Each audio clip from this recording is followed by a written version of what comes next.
Hello, hello. Welcome to another episode of Brewed in Monmouth, the real estate tea with Kate. And as always, I'm Doreen. Thank you so much for tuning in again.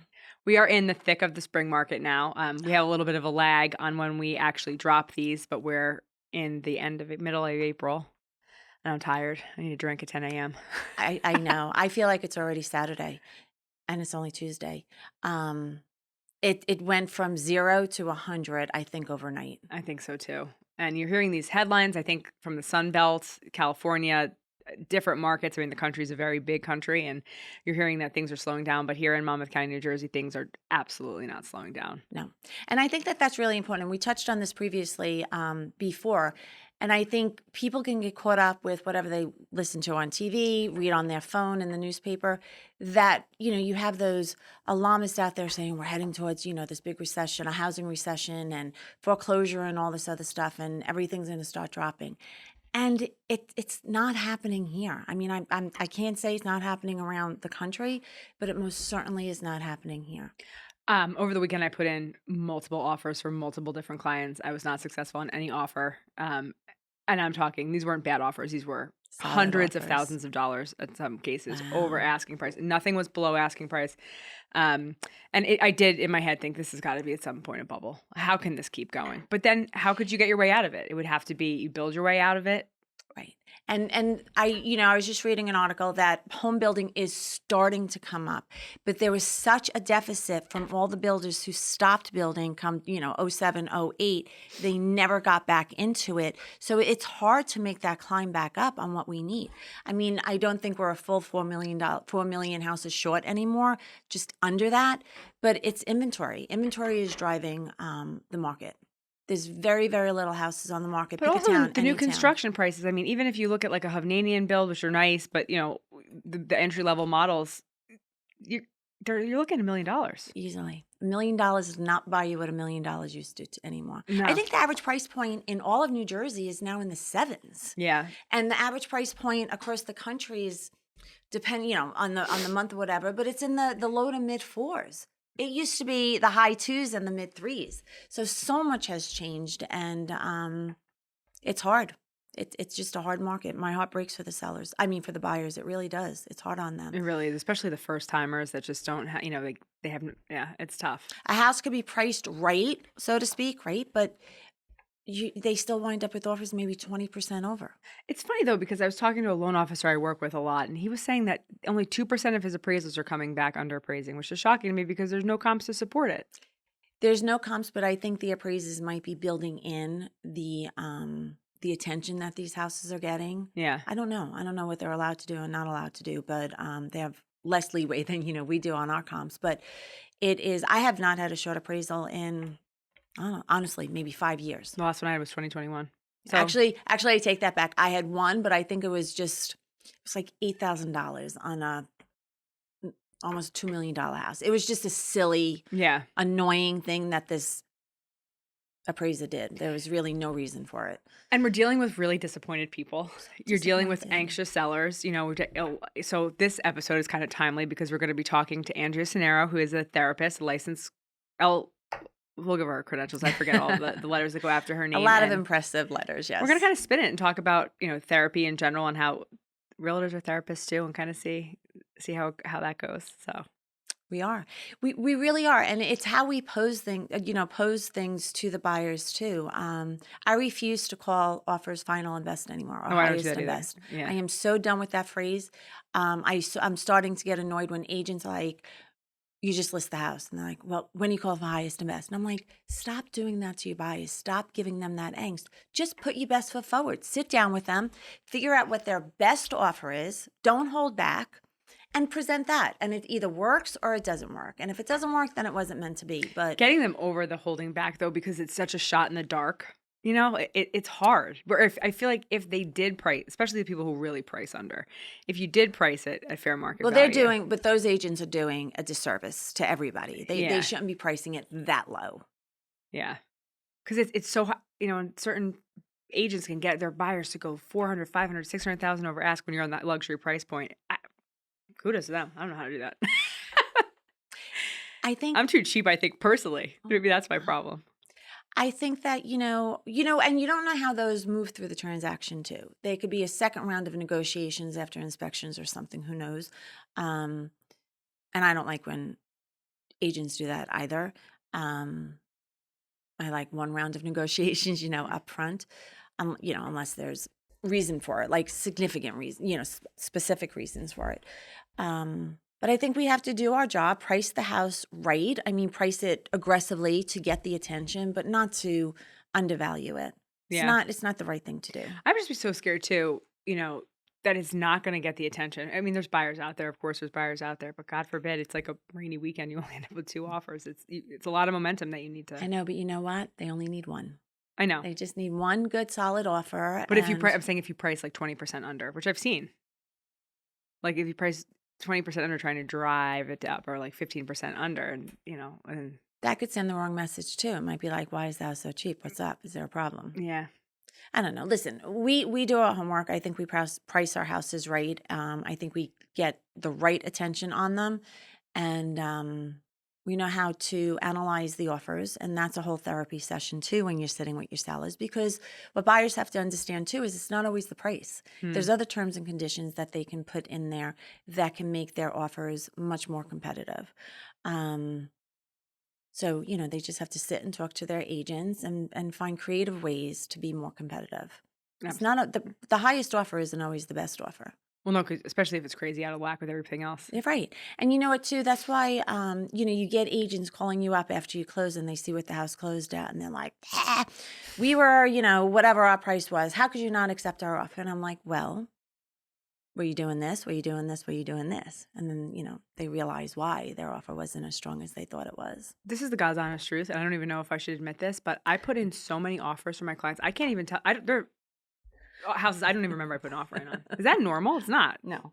Well, you remember. It's just overwhelming because it's been a very crazy 2 I think weeks. on the most, it's about 6 offers for every buyer, and it's a lot. That's a lot.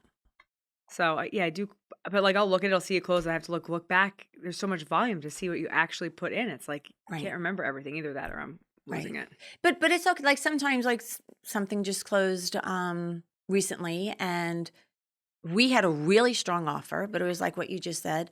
I think out of 23 offers, we were like number 19. And I was like, is that 19 on the low end or 19 on the high end? We're 19 on the low end. And I was like, are you kidding me? We put so much over what they were asking, and the number blew me out of the water when it closed. I was like, wow, God bless those buyers. Yeah. It's a beautiful house, but God bless those buyers. And my buyers were nowhere near that number. We didn't lose it by $5,000 or $10,000. Yeah. That's the real heartbreaker. Oh man, I hate that. But I know. what's meant to be will be, I guess, Always. And So there'll always be another house to choose from. So yes, there's a lot of therapy that goes into real estate, for sure. So without further ado, we'll introduce Andrea Cernero. Andrea, we're so happy to have you here. Thank you so much for taking the time. Thank you so much for having me.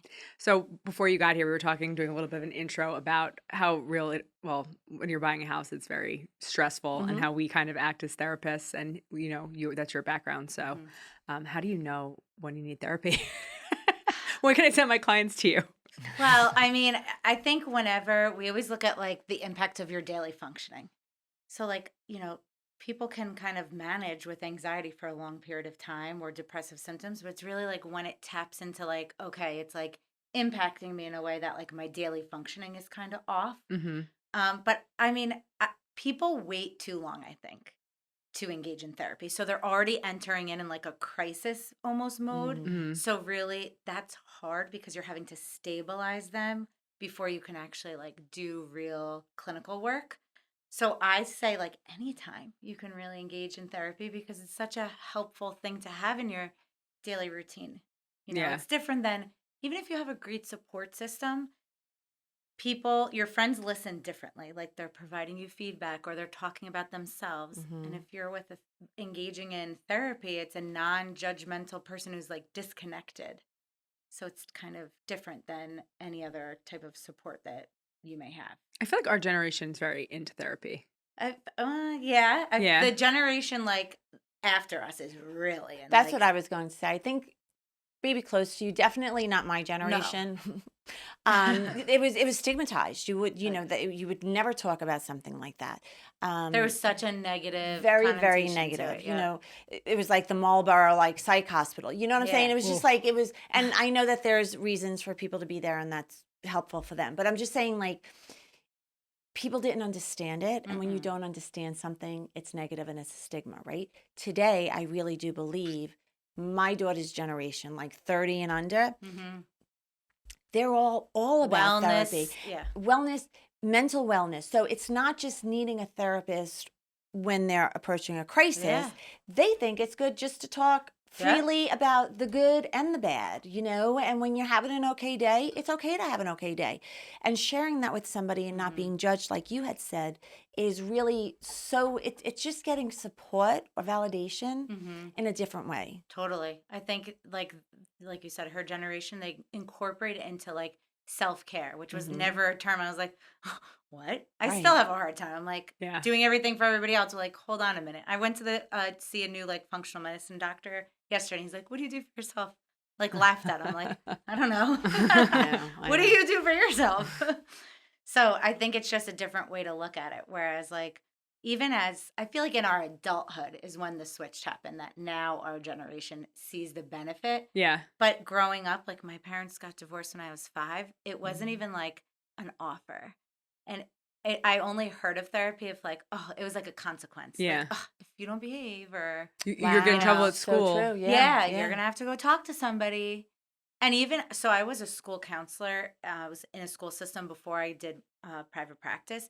And even there, the shift didn't really happen until a couple years ago. It would be like almost like you're getting sent to the principal's office. Like you Yes. have to go talk to somebody. Oh, that's definitely how the school guidance counselor was when I was a kid. Yeah. Sure. The guidance Yeah, counselor. the guidance And they even counselor. changed the name from guidance counselor to, as I was in my master's, to school counseling to try to like help branding, I guess. Yeah, the guidance counselor I think now is just college, right?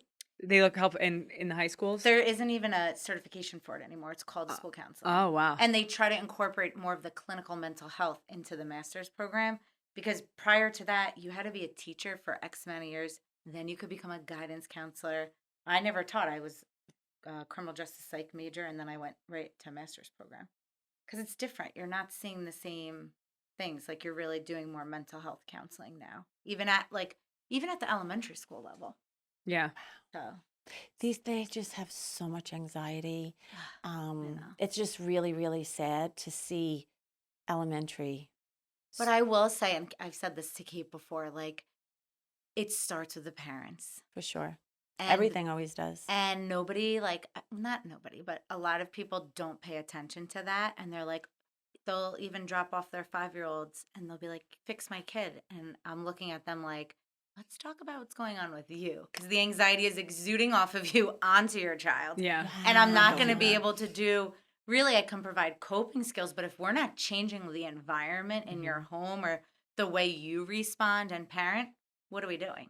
Right? Right. So it's a lot. It's actually, I think, more on the parents than it shows up differently on kids and adolescents now. And they might learn to cope differently. I don't know. I mean, I didn't go to school for it, but is it more nature or nurture? I don't know, you know? I always say both. Probably. And I'm sure there's extremes on either side. Nothing is, Yeah. Yeah, so black and white. right. But that's really pretty interesting. But you're right. I do think it starts with the parents too. So I mean, do- you see, right? When Yeah. you guys are like you said, they're buying a house. When a stressor is present, you see people's true like baseline, like where, like how, a curveball in like an offer or whatever Mhm. happens, and you're like, whoa, why do they have such a big reaction? It's sometimes because they're like that anxiety is so wired into them that it just blows up. I just think also people are always on now. They're always on. Yeah. I mean, even I can only talk about myself, but like my job is 24/7 pretty much, and I do love it, but I never can shut it off. So, my kid, I'll be with my kids, I'll get a text message that's kind of alarming or needs more attention or this or the other thing, and then you're just like this, and my kids You're feel activated. it. You're activated. I'm always Yes. activated. Always Yeah. on. So, well, you're talking about the environment, Yeah, because hear then it. a little thing, right? You're responding to the alarming text from a potential client or a client. and then your kid does something and you react because you're already activated. So it's like that, and then that builds upon them. Then they carry a little bit of that anxiety around behavior. And isn't it something where like when you're always on that flight or fight mode, right? When you're always like up, like we're always on, right? Like we never settle. And then when something does really happen, right? Like what's that called? Like we don't have it in us then to like get to that next level, or your reaction doesn't match then, because when something really big happens, like you're almost like cool, right? Is that what you're saying? Yeah. You don't respond the way you would think. Totally. Right. My son broke his leg when he was 2 years old, and I was so calm. Like the ambulance came. I had a 6-month-old. Everybody's like, "How are you so calm?" I'm like, because I'm always on, like you said. And then in these situations, I kind of am able to like not have a big reaction. Is that what Henry started choking at Turks and Caicos, and all the people I was with were like, "Are you like a normal person? You were so calm." I was just like, because you're always on. But he chokes quite a bit. So he does not chew his food. Yeah, you're like not responding. Right. And that's what it is too. Like we know what to expect, and if we went crazy and if you were freaking out while the ambulance was coming, the baby would be crying. Like it's not helping anything. Like sometimes you do need to just really have everybody bring it down a notch so you could think and react accordingly. Because you can, so you guys are in situations like that a lot, I'd imagine. And like whether you want to be in it or not, most of the time it's outside of your control because it's responding to other people. Right. So it's almost like, what's the point in having a big reaction? Right. You can't control them. Can't control it. You can control your reaction, though. Yeah. And then sometimes that's therapy talk. Yeah. You're getting good. But there's also sort of like a slump after, because you don't respond and then you process later on. So like maybe that reaction, like to him choking in the moment, it wasn't a big deal. But then after, you're like, oh my God, like that could have been really scary. So you have a like delayed reaction or a delayed response because you're processing later on. Did you watch the Masters? A little. Did you see Rory McIlroy like crying hysterically, like letting it all go? Oh yeah, because like, wow. When am I going to feel that release? Like I was like. So my brothers are. Well, I hope you're not under that type of stress. No, not like that, but like that. No, but for every different. I mean, no, he's an athlete at the highest level, but you know what I mean. Like for everybody, with $200 million on the line or some crazy, prize like that. He has enough money now anyway. It doesn't matter. So it like doesn't really even matter. But it's just like letting it go. Like when can you actually let it go? Like I have no barometer like that. Like I'm not in the Masters. Yeah. So set it for yourself. But you hold the body keeps score, right? So like for him, he was probably holding it all together till that moment, and he could really like just let it all out. That had to be like 30 years of that. I was going to say, my brother's a personal trainer, and there's a woman in the studio that stretches people. Like that's all she does. And the fascious muscle is the one that stores your emotions. He said what he hears people release, like from stretching that, because they never process their emotions and they carry it around and they think because they're working out, but it's still stored in your body. He's like, I hear grown men like cry like that, like crazy. Where is that muscle? Do you know? Yeah, where is that muscle? I think it's in your back. Probably. That's where all your tension is. What you just mentioned about the Masters and Rory, I think that sent a good message. That you can show emotion. Men, boys can show emotion. And there's nothing wrong with that. It doesn't make them less of a man like my father or grandfather's generation probably thought. And even with the basketball game, it was just in the final. The final. When I forgot his name, but someone collapsed and were very upset. The scorer from the other team went over to him and he was like, it's okay, buddy. You know what I mean? Like, you're still in second place. You're still a fantastic player. They didn't kick him when they were down. They gave him support. They're competitors. They're on opposing teams, but they know and respect how hard it was to get where they got. And I thought that sent an amazing message too. I wish I could remember their names, but it was UConn and somebody else. I can't remember the other person. No, in the final, it was I don't remember either. We need a man in this podcast. But I think it's important to there's a shift. Respect. There's definitely like that wouldn't have happened years ago. No. It would have been, No. would have been like sort of negative, like, all right, Right. whatever. It's not win at all cost. Yeah. I think that I think the key is really teaching our children by also setting an example ourselves of being respectful and being kind, which sounds so ridiculous because it's at the most basic of all levels. Yeah. But some people just really aren't. No. We just had a school event and I was working the snack stand, if you will. They come over and they just start grabbing. And I'm like, excuse me, honey, let me take that back. Okay, what would you like? Like, I'm here to give it to you, right? It's just like, it's surprising that they have that type of arrogance. That, to me, it just came out as this arrogant, like, I want this and I'm just going to take it. It's No, not even there's kids. rules in It's, place. we had little kids walking around the zoo, and a mom in a stroller almost ran a kid over and was just like, move out of the way. Yeah. Like, huh? Yeah, no, excuse me. No. Oh, I'm sorry, I And then didn't when you see look at you. them, like, whoa, like you almost hit my kid. They're like, what's your problem? It's crazy. It's really, it's interesting. But I do think there is a shift that's happening where, like, even boundaries, right? Like, I think it's okay to have them. It's okay to say no. Like, that was never something that we grew up with. Right. Like, you had the gymnast, Simone Biles, another amazing athlete who had to take a step away actually to take care of her mental health. But, like, how powerful is that you're like, you know what? This isn't, like you said, at what cost? Yeah. For her, it hit her breaking point, and she was like, nope, I got to take a step back and, like, get myself under control.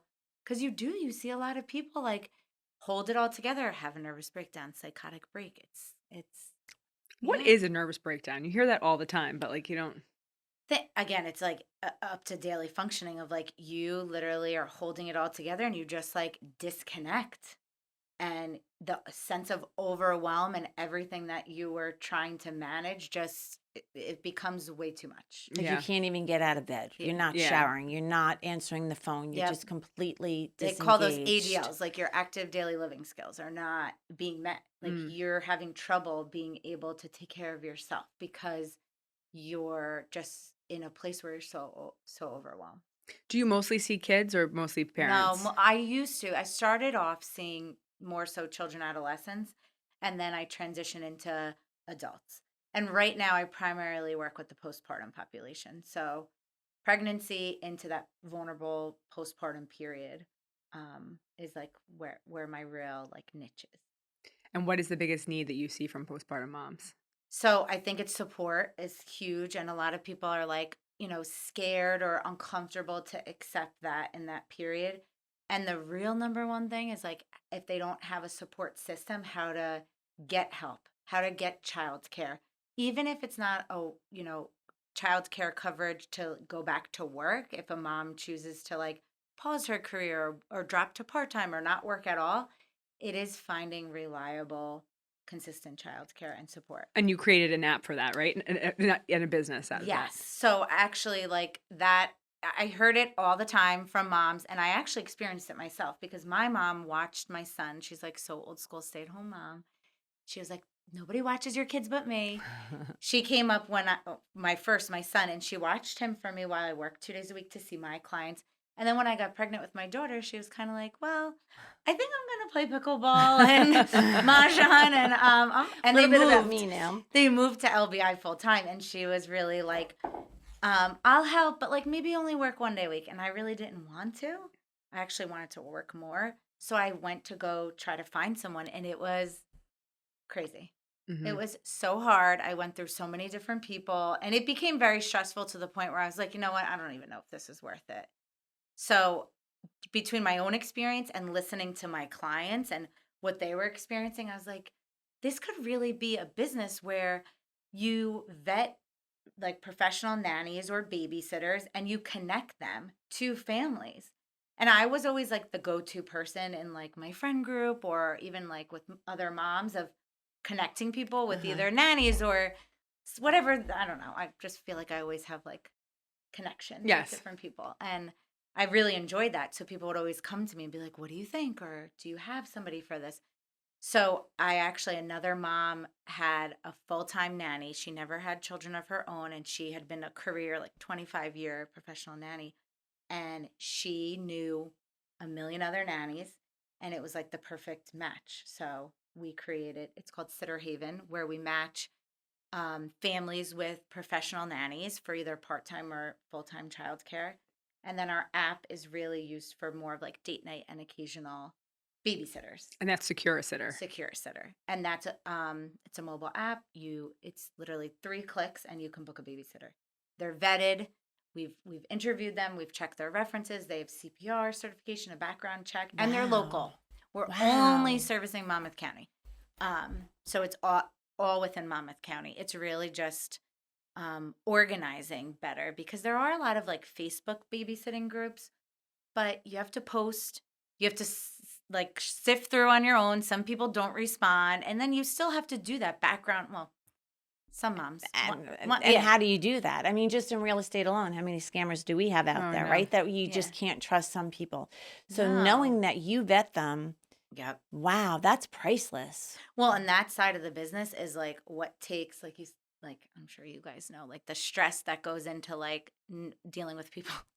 Yeah, the public. Yeah. Wow. You know, families are like, okay, here's my needs. And we really try to like match them, not just like, oh, here's a person. It's your personality, like what are your kids' needs, all those things. Mm-hmm. So this way we're only putting like maybe 1 to 3 candidates in front of you, but they check all of your boxes. And we've done all the background work.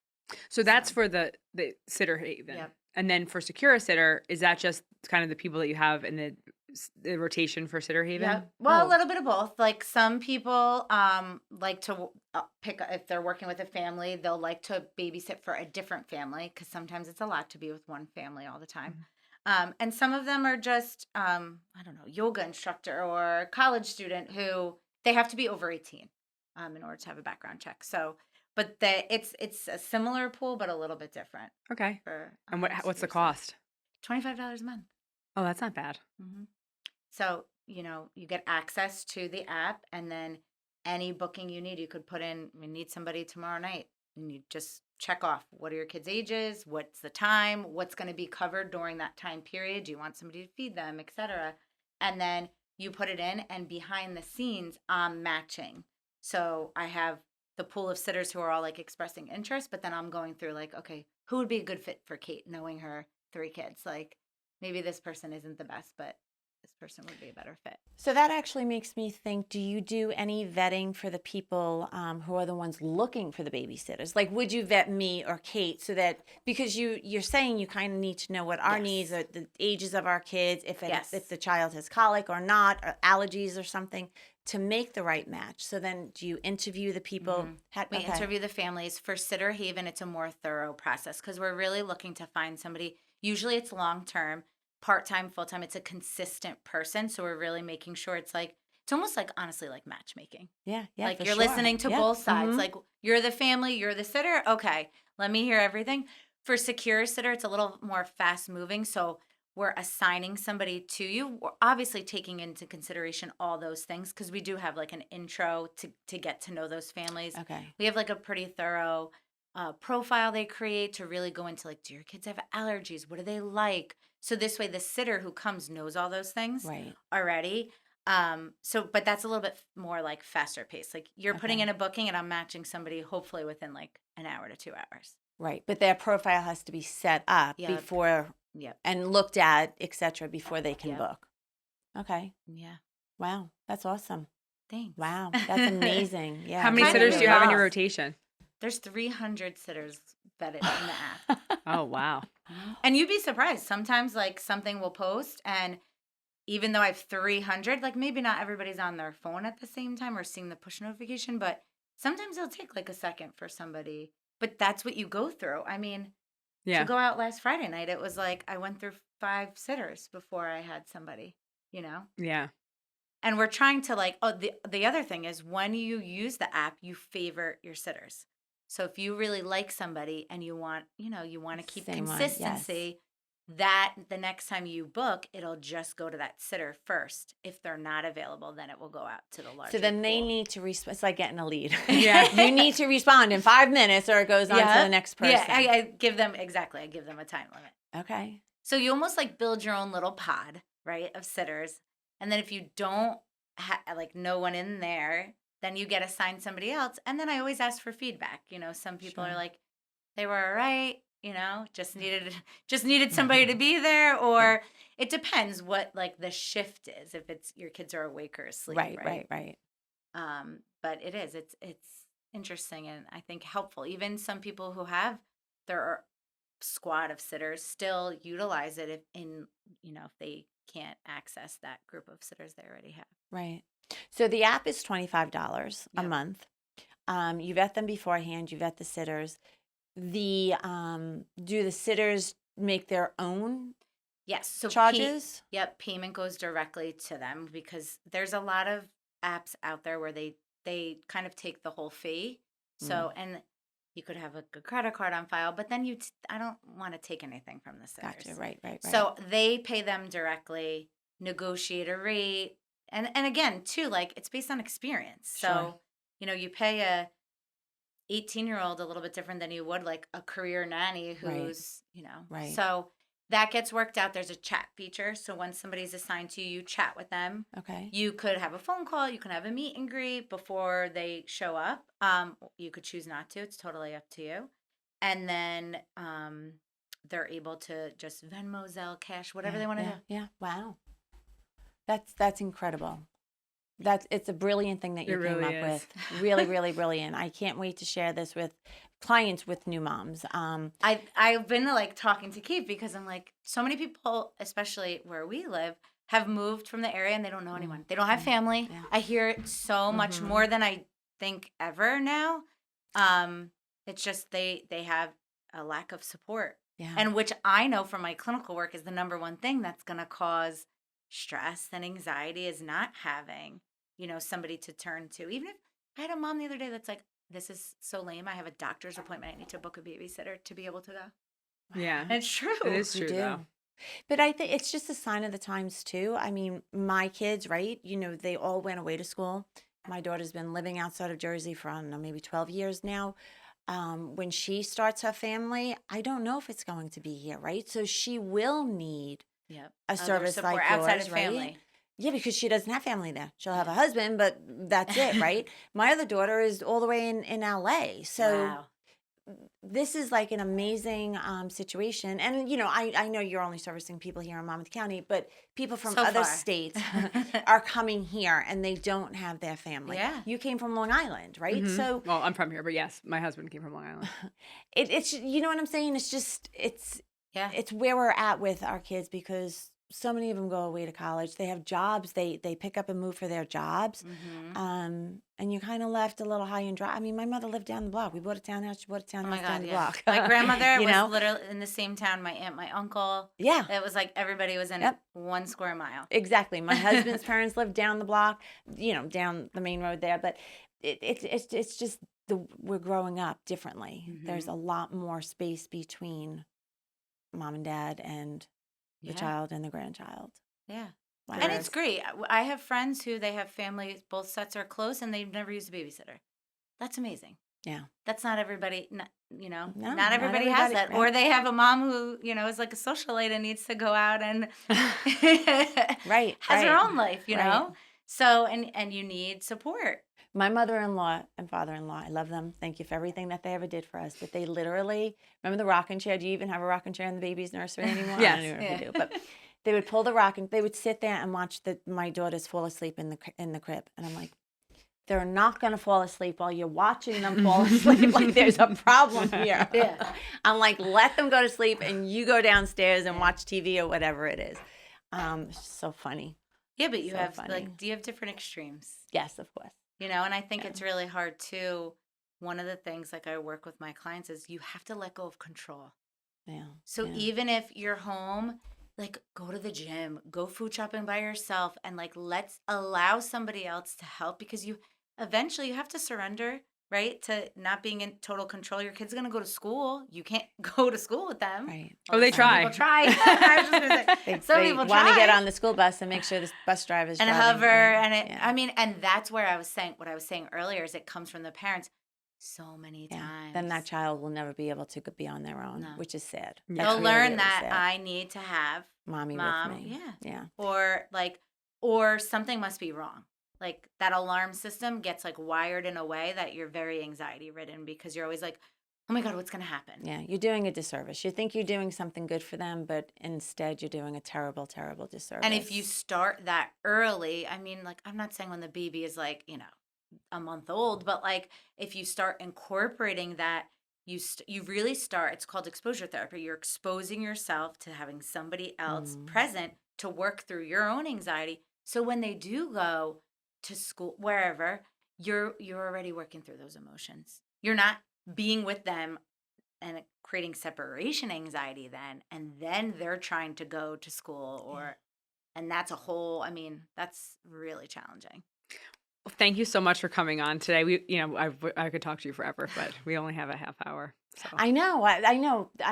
Because I was going to say, like, can I just say real fast, though? Sure. That I think, like how you mentioned, it's important to go to the supermarket or to go to the gym or to do something, because when you get married, your identity kind of shifts a little bit, right? Mm-hmm. And then you become a mom. And once you're a mom, you're never not a mom, right? Yeah. So then your identity shifts a little bit too, but you can still hold on to a piece of... Yes. Not the old you, it's still the new you, but you can still be Doreen, the person who likes to work out, or, the person who likes to go for a walk. You can add both. Exactly. There's room for a lot of different labels, a lot of different hats to wear. And I think sometimes because people are looking to be perfect, and you can't be perfect at everything, they struggle with that. Totally. Yeah. Yeah. So it gives them a sense to try to get back to a little bit or just kind of like rebrand yourself into the new, adding the mom title, but also the things that are important to you. Yeah, you cut a pizza in 2 slices or 52 slices, right? Okay, well, thank you so much. It was so nice to meet you. Thank you, you as well. I'm excited to pass your information on to so many people. Thank you. Appreciate the support. Thank you for listening to another episode of Brood in Monmouth. You can find us on Instagram, Facebook, Twitter, YouTube, and anywhere where you listen to your podcast. Thank you.